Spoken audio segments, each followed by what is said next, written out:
નમસ્કાર શ્રોતા મિત્રો, આપ સૌનું સ્વાગત છે મારી YouTube channel awesome audio books Neet એફએમના આ નવા વિડીયોમાં। આજે હું આપના માટે એક એવું પુસ્તક લઈને આવ્યો છું કે જો તમે એક પુસ્તક પ્રેમી હો, તમને વાંચનનો શોખ હોય તો તમે ચોક્કસપણે એના વિશે જાણતા જ હશો। IIMના સ્નાતક અમીશ દ્વારા પૌરાણિક કથા અને ઇતિહાસનો રસપ્રદ સમન્વય કરીને 3 ભાગમાં શિવકથન ધ શિવા ટ્રાયોલોજીનું અદ્ભુત સર્જન કરવામાં આવ્યું છે, જેના પહેલા ભાગનું પુસ્તક મેલુહા હું આપની સમક્ષ ઓડિયો બુક સ્વરૂપે રજૂ કરવા જઈ રહ્યો છું। તો પ્રસ્તુત છે મેલુહા પુસ્તકની એક આછેરી ઝલક, જેમાં સર્વપ્રથમ આપણે જોઈશું મેલુહા પર વરસેલા પ્રશંસાની પુષ્પવૃષ્ટિ, એટલે કે વિશ્વના જુદા જુદા ક્ષેત્રના અમુક વિખ્યાત લોકો દ્વારા, સંસ્થાઓ દ્વારા, સમાચાર પત્રો દ્વારા મેલુહા પુસ્તક માટે જે પ્રતિભાવ રજૂ કરવામાં આવ્યા છે તેના વિશેની માહિતી। પુસ્તકની શરૂઆતમાં જ આ પ્રતિભાવો શા માટે મૂકવામાં આવે છે? કારણ કે એ પ્રતિભાવો દ્વારા તમને પુસ્તકની આછેરી ઝલક પણ મળે છે અને સાથે સાથે વાચકના મનમાં પુસ્તક વિશે વધુ જાણવાની, એને વાંચવાની અથવા એને સાંભળવાની ઉત્કંઠા જાગૃત થાય છે। અને હું ખાતરીપૂર્વક કહી શકું છું કે તમે આ પ્રતિભાવો સાંભળીને આના હવે પછીના ભાગની આતુરતાપૂર્વક રાહ જોશો જ। તો આપના માટે પ્રસ્તુત છે મેલુહા પર વરસેલા પ્રશંસાની પુષ્પવૃષ્ટિ। શિવ શૈલ્ય સ્વરૂપ। મેલુહામાં શિવની ભવ્યાતિભવ્ય કલ્પનાનું સર્જન કરવામાં આવ્યું છે। અહીં સાતાગારથી મહાદેવ સુધીની સફર વાચકને માટે આનંદનો અવસર બની જાય છે। ખરેખર તો વાચકને જે જકડી રાખે છે એ જે કોઈ પુત્રવત આનંદ ભાવથી લેખકે કંડારેલી શિવની ભવ્યતા, ધ ટાઇમ્સ ઓફ ઇન્ડિયા। વાર્તાનો પ્રવાહ વાચકને છેક સુધી જકડી રાખે તેવો એક ધારો વહે છે। આધુનિક શૈલીમાં લખાયેલી આ પૌરાણિક નવલકથા વાચકના દિમાગમાં અગાઉથી જિજ્ઞાસા જન્માવે છે અને વાર્તા પૂરી ન થાય ત્યાં સુધી વાચકને વાંચતા રહેવાની ફરજ પાડે છે। વાર્તાનો અંત વાચકને વધારે ને વધારે વાંચવાની તરસ જગાડે તેવો છે। Business world. બ્રંચે ભલામણ કરેલા શ્રેષ્ઠ 5 પુસ્તકોમાંનું આ પુસ્તક વાચકને મોહિની લગાડે તેવું છે।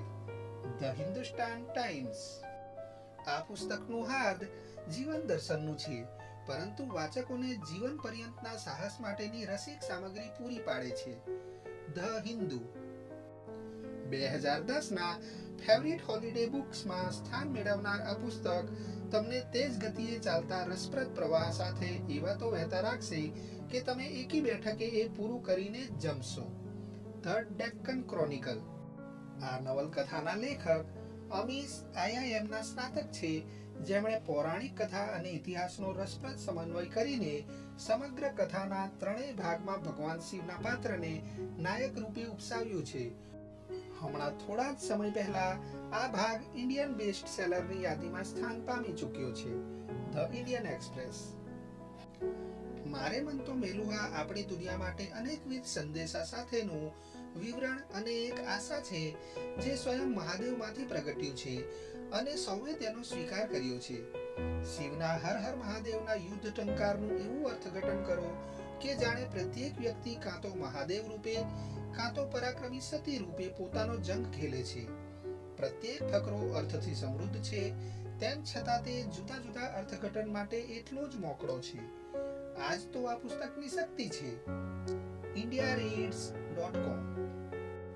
અદ્ભુત પુસ્તક, એક્શનથી ભરપૂર, પ્રેમ અને સાહસ, પ્રશંસનીય સદ્ગુણો અને આદર્શો। લેખકે અહીં પૌરાણિક પાત્રોને જીવતા જાગતા હાડ માંસના સામાન્ય માણસો રૂપે રજૂ કરવામાં ગજબની સફળતા મેળવી છે અને એમાં જ આ પુસ્તકની આભા અને સ્વીકૃતિ રહેલી છે। The afternoon. લેખકે પૌરાણિક વાતને સમકાલીન સંદર્ભમાં રજૂ કરીને આજના વાસ્તવિક અને પારિવારિક પ્રશ્નોને વાચા આપી છે। લોકકથા, ધર્મ અને પુરાતન હકીકતો પર આધારિત નવલકથા લખવાનો આ અદ્ભુત પ્રયાસ છે। પીપલ। મેલુહા ભગવાન શિવ અને તેમની માયાવી જિંદગીનું ઉત્તેજનાભર્યું વર્ણન છે। સુંદર સર્જન। ભારતીય ઇતિહાસ અને પૌરાણિક કથાના કોઈ પણ પ્રેમીને આ પુસ્તક વાંચ્યા વગર મૂકવાનું મન ન થાય એવું છે। સોસાયટી। અનિલ ધારકર। જાણીતા મીડિયા પર્સનાલિટી, પત્રકાર અને લેખક. મેલુહા સતત ઉત્કંઠા જગાવતી, ઝડપથી વહેતી વાર્તા છે. અમીશે એમાં દિલધડક લડાઈઓથી માંડીને હૃદયસ્પર્શી પ્રણય કથાઓ વગેરે જેવી અનેક પ્રકારની લાગણીઓ અને સૂર એવી રીતે વણી લીધા છે કે વાચક જકડાયેલો રહે છે અને એનો રસ જળવાઈ રહે છે. પ્રહલાદ કક્કડ, જાણીતા એડ ફિલ્મ મેકર, રેસ્ટોરાં માલિક તથા સ્કુબા ડાઇવિંગના શોખીન. એ ઉત્તેજક અને વેગીલી એવી આ સાહસ કથાના સમૃદ્ધ પાત્રોની લાગણીઓ હું અનુભવી શક્યો અને વાર્તાના પ્લોટે મને જકડી રાખ્યો. રોજબરોજ બોલાતી અંગ્રેજી ભાષાને લીધે મારા મનમાં ભગવાન શિવે આધુનિક રૂપ ધર્યું અને હું એમને એક માનવી તરીકે જોઈ શક્યો. સંદીપન દેવ, ભૂતપૂર્વ editor in chief, RPG publications, ભૂતપૂર્વ મેનેજિંગ એડિટર, આઉટલુક મેગેઝિન, લેખક. 1.5 દિવસના મેરેથોન રીડિંગ સત્રમાં મેં એક મેલુહા અંગ્રેજી આવૃત્તિ પૂરી કરી. મને લાગે છે કે એ એક ભવ્ય સાહસ છે, જકડી રાખે એવું, ઉત્તેજક. આ પુસ્તકના પાયારૂપ ભારતીય પુરાણ શાસ્ત્રની લેખકની ઊંડી સમજ પ્રભાવશાળી છે અને આપણા પૌરાણિક પાત્રોને લેખકે જે રીતે રજૂ કર્યા છે એ બધું ગમે એવું, નવાઈ પમાડે એવું અને ક્યારેક અત્યંત રમૂજી પણ છે. આ શિવકથાના બાકીના 2 ભાગની હું રાહ જોઈશ.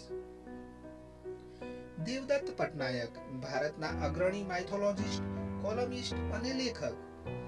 આ પુસ્તક પુરાણોને ઇતિહાસના ચશ્મામાંથી જોવાની નવી દ્રષ્ટિ આપે છે.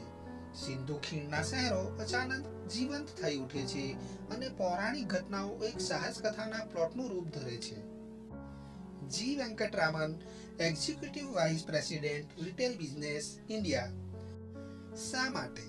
એવું પૂછવું આસાન છે. શા માટે નહીં એ સવાલ અઘરો છે. એનો જવાબ આપવા શા માટેની ઊંડી સમજ જોઈએ અને પછી શક્ય વિકલ્પોનો ઉઘાડ કરતો પ્રવાસ ખેડાય. પાત્રો સમૃદ્ધ છે, દોષમુક્ત છે.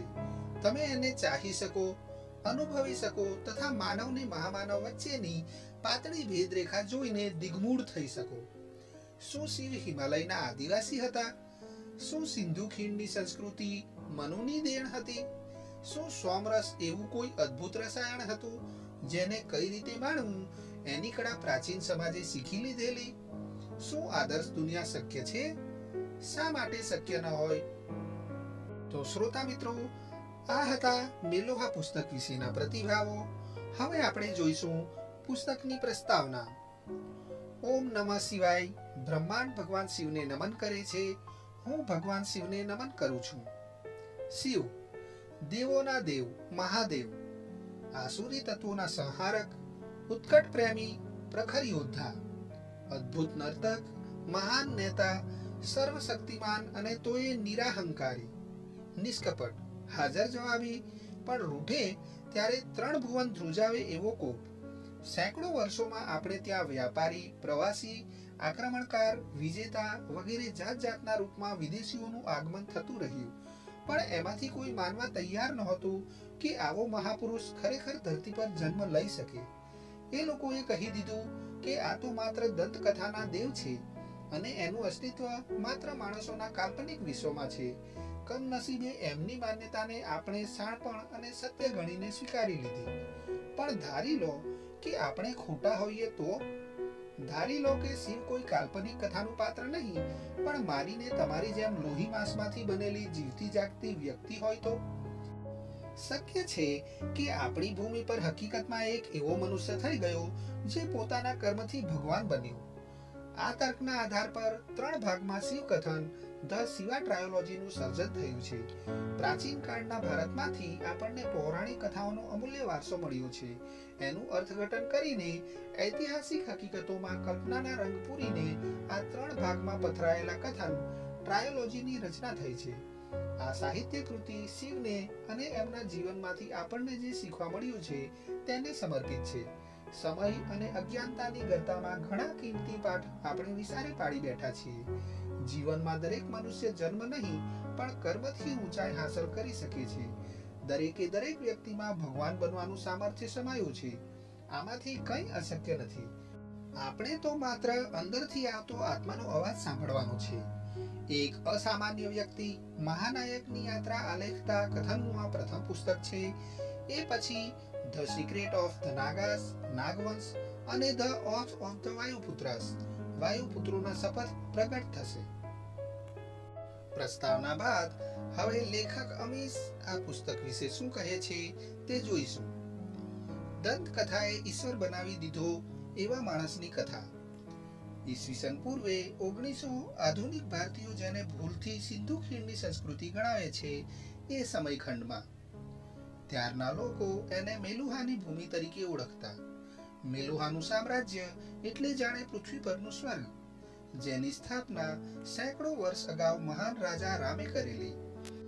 આ ઉન્નત સામ્રાજ્ય અને એના સૂર્યવંશી શાસકો સામે ગંભીર સંકટ આવી પડ્યું છે. તેમની પૂજનીય મુખ્ય નદી સરસ્વતી ધીમે ધીમે સુકાઈ રહી છે. પૂર્વ તરફથી ચંદ્રવંશીઓ ભયાનક અને વિનાશક હુમલા કરી રહ્યા છે. આટલું ઓછું હોય તેમ બેડોળ અને શાપિત છતાં યુદ્ધ નિષ્ણાંત નાગ પ્રજા સાથે ચંદ્રવંશીઓએ હાથ મિલાવ્યા હોવાના અણસાર મળી રહ્યા છે. આ સંજોગોમાં સૂર્યવંશીઓ પાસે જે એક જ આશા બચી છે તે છે એક પ્રાચીન માન્યતા.